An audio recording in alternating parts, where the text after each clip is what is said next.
Hello everybody, welcome back to the channel. I am Felrus. Thank you for joining me to play some Raid Shadow Legends today. Guys, I have video now. So we're going to be trying to do this. Let me know what you like, what you don't like, all the rest. I'm going to be getting a green screen hopefully soon, but until then you're going to have to put up with the picture-in-picture. Guys, today we have a special video. I don't usually do this kind of video, but we're going to do a very special video. Best epics. I'm going to pick two in every single faction, guys. Best epics in every faction. We're going to go ahead and start with the Sylvan Watchers, work our way up to the Banner Lords. So without further ado, let's get right into it. So for the Sylvan Watchers, there are a couple that deserve a good call out here, right? There's Naya, who has the cooldown reduction, right? There's Dudan, who has the taunt with the counterattack, which is a sweet combo. Of course, there's Cryodin, the blue, who has increased speed. He's got AoE freeze. He's got triple hit with freeze. Great for Fire Knight hard. But out of all these, I am probably going to, right? Oh, there's Ornn. Ornn as a poisoner. Ornn is a phenomenal poisoner. But out of all of these, I'm probably going to go with Naya, just because she is a cooldown reducer, useful in the end game for Hydra. So, excuse me, I am going to go with White Dryad Naya as the best epic in Sylvan Watchers. My next choice would probably be Cryodin, because he's very useful in a difficult area, that being Fire Knight hard, right, with the triple hitter with the freeze for the turn meter reduction, right? And it's no insignificant amount of turn meter reduction on Fire Knight hard when they place the freeze debuffs. So that's Sylvan Watchers. I'm going to go with Shadowkin now. Best epic, let's see, I used Jurogen a lot when I first started, but I don't think he's that good anymore. Of course, Oboro is great in Hydra as a single target damage dealer. Shani deserves a call out. She's got a burn. She's got a increased duration of debuffs, right? She's got increased accuracy, increased attack on herself. She's got poison sensitivity. Then she's immune to decreased accuracy, which is pretty cool. She's an interesting damage dealer. I like her a lot, but I'm gonna have to go with Taragi, right? Taragi the frog. He's got shield with ally protection. He's got reflect damage. He's got a heal that increases by 2.5% for each poison, right? His passive places poisons whenever he's hit, right? 50% chance whenever he's hit. He's got an AoE provoke, which is cool, with a increased chance, right? And then of course his A1 has decreased attack. Good for clan boss, good for progression, good really anywhere, good in the faction crypt, right? I'm gonna have to go with Taragi, right? Of course, Genbo is another phenomenal epic. Great. We see him a lot in arena. He's a great arena nuker. Quite good here. He deserves a call out too. He could be on the top of the pile as well. Burengiri, of course, the solo Bommel. He's great as well. But my choice is Taragi, right? Alright, for dwarves, best epic. I mean, there's not really any contest. It's gotta be Geomancer. But if I had to choose someone other than Geomancer, I might choose, I quite like Cornelia. I think Cornelia is pretty great. She's got a very interesting heal with this sleep, so that when an ally under sleep is hit, it'll fully heal them. She can solo Nether Spider, which is pretty cool and pretty useful, right? She's got an AoE sleep, and then she has a replace it with fear type of deal, right? And then she has a increased cooldown by 2 turns at random. I think I'd probably have to go with Cornelia. I like Cornelia a lot. Gala deserves a shout out as well. She's useful in arena. She's useful in a lot of different places, right? I've faced her a lot. Demitha, of course. Demitha is great. She's got the block damage. She's got the increased duration of all allied buffs, right? She's very useful in enabling clan boss teams, right? So probably Geomancer and Demitha here are the best, but if I had to go with someone outside of those two, I'd go with Cornelia for sure. I like Cornelia. If you disagree with me, put your thoughts in the comments. I know some people hate her, but I think she's pretty good. All right, Knight's Revenant. What is the best one here? Again, there are lots of good options. Miscreated Monster as a protector, as a crowd controller, right? Quite good, right? Of course, Whisper Whisper is also quite good as a damage dealer. She's been on some very endgame advanced teams. 6-star Crushing Rend, she is phenomenal. There aren't too many other good ones, right? Doom Priest is useful early on. Rector Droth, of course, with the continuous heal, with the perfect veil, all this kind of stuff. I don't know. I think it might be Whisper. It might be Rector. I think it's between those two, but I'm going to go with Rector Droth here. I like Rector Droth. She's very annoying to face in the arena. Very good champion, right? Dark Elves. Let's see what we got. For Dark Elves, I quite like Fang Cleric. There aren't many good epics, but I quite like Fang Cleric.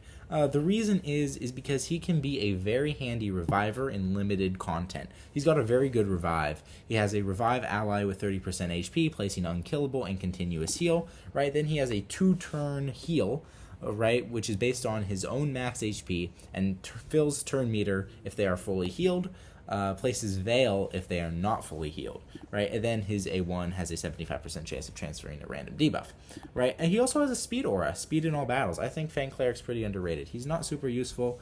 Later on, I don't use him as much anymore, but he was quite helpful for getting me through 2 higher level dungeons and whatever when I was first starting out. I quite like Fang Cleric. I don't think he's the best epic in the faction by any stretch of the imagination, but I quite like him.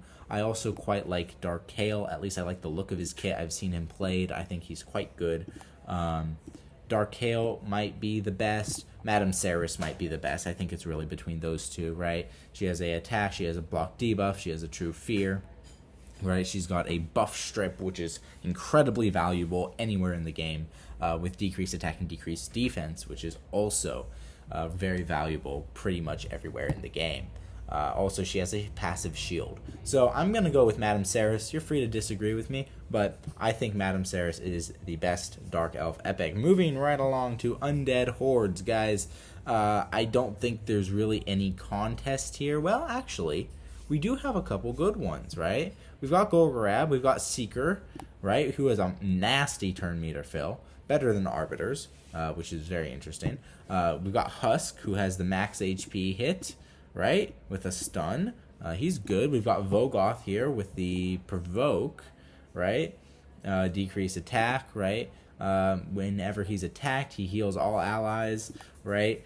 He's got a leech. He's got another provoke. If the attacker is under provoke placed by this champion, has a 75% chance of increasing the cooldown. Occurs once per attack, and that'll buck up to 100%. So Vogoth is quite good here as well, particularly for Arena, right? And it will actually be him that I'm going to go for, simply because of this increased cooldown on the attacker. I think that's quite good, particularly if you can outspeed an Armons or something in the Arena. That's sweet. Golgorab might be my next choice here. He's like a budget Arbiter. So for before you get Arbiter, he'll be your Arena lead, right, with 23% in all battles. He's got a turn meter fill, he's got an increased attack, he's got a revive, he's got a heal, and he's got a removing 1 random buff on the A1, which is a decent A1. So Golgorab would probably be my second choice, followed by Seeker, with the turn meter fill, with the increased defense. So yeah, but for the Undead, definitely going with Vogoth. Alright, as for Demonspawn, oh man, there aren't too many good ones, right? Vildrax can do some interesting things. He's an epic hexer, which there aren't too many of. I've always wanted to play around with Soul Drinker, but that don't mean I think he's good. Gorlos can do some crazy stuff as a nuker, right? He's also got a drop defense, which is nice.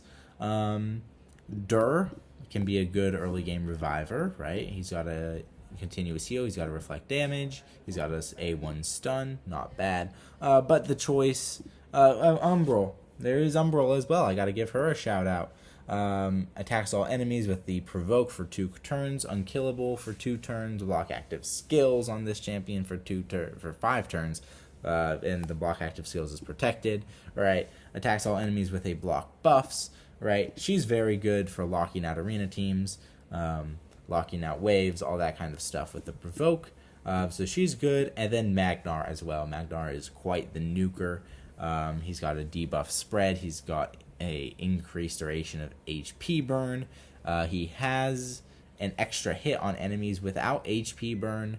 He's got a stun on enemies under HP burn. Lots of HP burn synergy going on with Magnar here, and he absolutely slams. So Magnar is going to be another choice. I'm going to go with Umbral, just so that there are nukers galore in this game. Umbral has something unique, which is a 2-turn provoke with a 2-turn block active skills. So I'm going to go with that. Also, sorry if my head keeps moving out of the way. There's a light here. I quite like this light. I think it makes the entire place look homey, but I'm sorry if it's causing unnecessary glare. All right, moving right along to Orcs. Orcs have a lot of terrible epics. Who do I choose? I can choose Ultimate Gaelic. He slams. Duke has a provoke. He's got a decreased attack, decreased defense, which is sweet, right? He's got a decreased accuracy. Duke is quite good, right? Also on this provoke, he has reflect damage and unkillable, which is quite nice. There's Sandlash Survivor. She can hit pretty hard, but she's got a decreased duration of all enemy buffs by 1 turn, increased duration of all ally buffs by 1 turn, which is pretty cool as well. Vrask can hit pretty hard, right? He can solo some stuff. Probably going to Seer.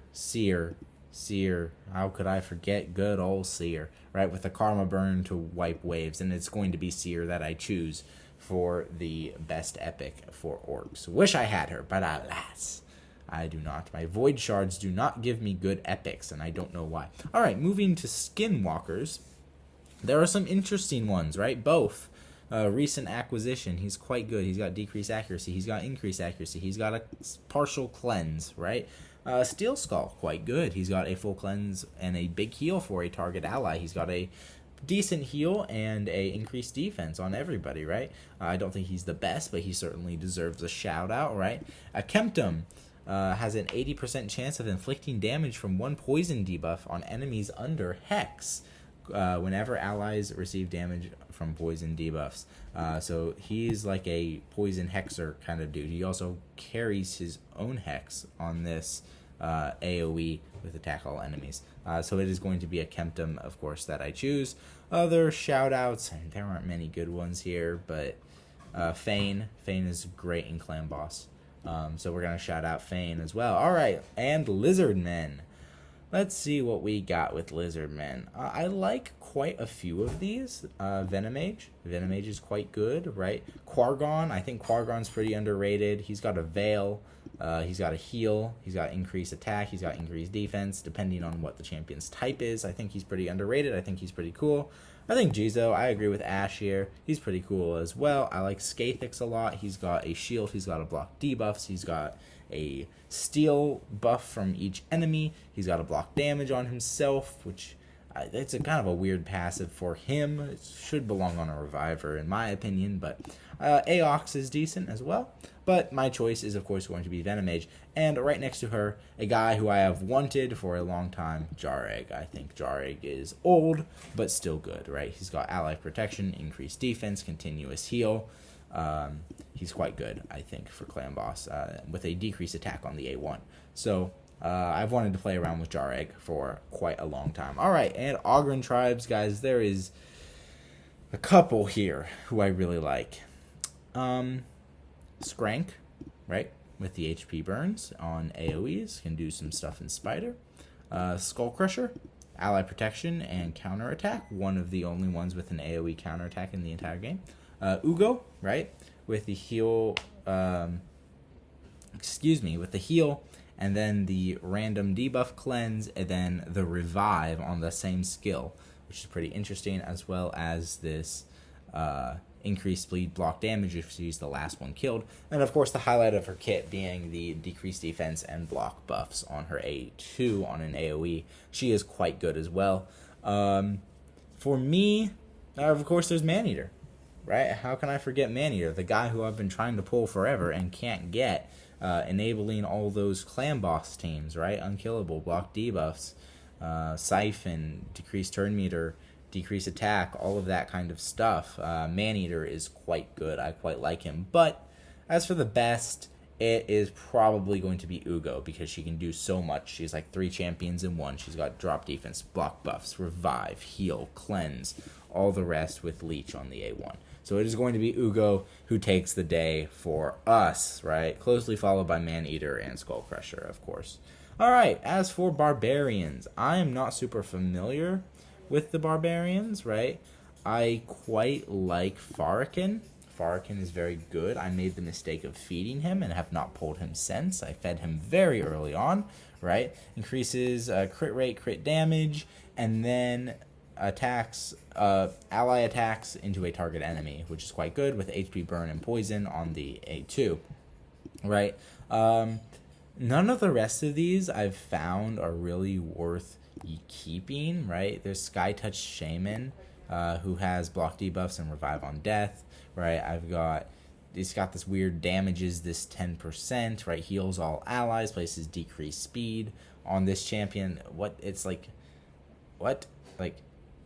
She has a weird passive, but she can do some interesting stuff I hear, so I'm not going to discredit her, right? But Farrakhan takes the day for me. Sacred Order, who takes the day? There are a couple good ones here, right? Mordecai quite good with the AoE burn, with the decreased turn meter and fill turn meter. Cardinal with the arguably best revive in the game, ensuring that all your champions get to go first when they are revived by her, right? And of course Deacon Armstrong, extra turn, turn meter fill, turn meter decrease, drop defense, speed in all battles, right? With Leech, I quite like Deacon. Deacon is quite good. And then, of course, there's Inquisitor Shamael, who's good in Hydra, and Godseeker Iniri, who enables, like, solo and duo teams. So, who is going to take the day for us? It's going to be Deacon. Deacon Armstrong, right? Just because he's really good for cutting in the arena. He's got that drop defense, really good early on. He's quite accessible, and he's got a very useful speed in all battles by 19%. So it's going to be Deacon who takes the day for us, guys. All right, last 2 factions. Here we go. We've got High Elves. And I've heard so many good things about Skaramis, right? He's got a provoke, he's got a counterattack, he's got a continuous heal, he's got an AoE with decrease attack, with turn meter fill. Turn meter fill. He's good, right? Tyrell is good early on, right? He's got an AoE drop defense with a sleep, right? He's got a stun with a turn meter decrease, good in Fire Knight. Neldor, of course, deserves a shout out. He's got a 3 times at random with a 30% chance of freeze. And then he has a ally attack. It's not an ally attack. It's whenever an ally places a freeze, this champion has a 30% chance to attack the target with their default skill, right? And then, of course, he has a decreased speed, which is sweet. And then he's got decreased attack and decreased accuracy on a quad hitter. He doesn't hit very hard, but he is very good in Fire Knight. But for me, Skaramis probably takes the day, and then of course there's Royal Guard, who has the enemy max HP on an AoE, and then a decreased defense on the A1. But for me, it's probably going to be Skaramis. I like Skaramis. I've seen him played. I've played him on other people's accounts. I think he's good. All right, and final faction, Bannerlords. I had a hard time with this one, guys. Obviously, the worst I think is probably Gerhard. He's a nuker who doesn't hit. He's immune to crowd control. He self-buffs, but he doesn't hit that hard. He doesn't have any AoEs. So I'm going to say that he's the worst. Not that we're doing the worst, but... and probably the best. Ursula's quite good, right? Lady Annabelle deserves a shout-out, of course. Archmage Helmet also deserves a shout-out. He's quite good. Stag Knight. Decreased defense, decreased attack, great, increased accuracy, on a kind of a niche passive, right? I'd probably have to go. I might go with Ursula here. I think Ursula is quite good. But it's really tough. I like Stag Knight and I like Helmet as well. So one of those 3... Stag Knight might be a little bit more valuable earlier on because he's got that drop defense, right? But I think Ursula is more useful throughout. Like, eventually you're going to get more drop defense champions, but good revives, with like that protect your allies and everything. That's also pretty good. So that is who I'm going to go with for Ursula the Mourner. Guys, reminder that on Friday I will be doing a free account takeover if you join my Discord, which will be in the link in the description, at 12 o'clock p.m. Eastern time. So if you go ahead and join my Discord, you'll be able to be entered for a free account takeover. If you like my progress, if you like what I do, go ahead and do that. I offer this for free, no cost, no strings attached, nothing like that. So go ahead and click the link in the description to join my Discord, and I will see you on Friday for a free account takeover at 12 o'clock. All right, thank you for watching till the end. I have been Felris, and I will see you in another video.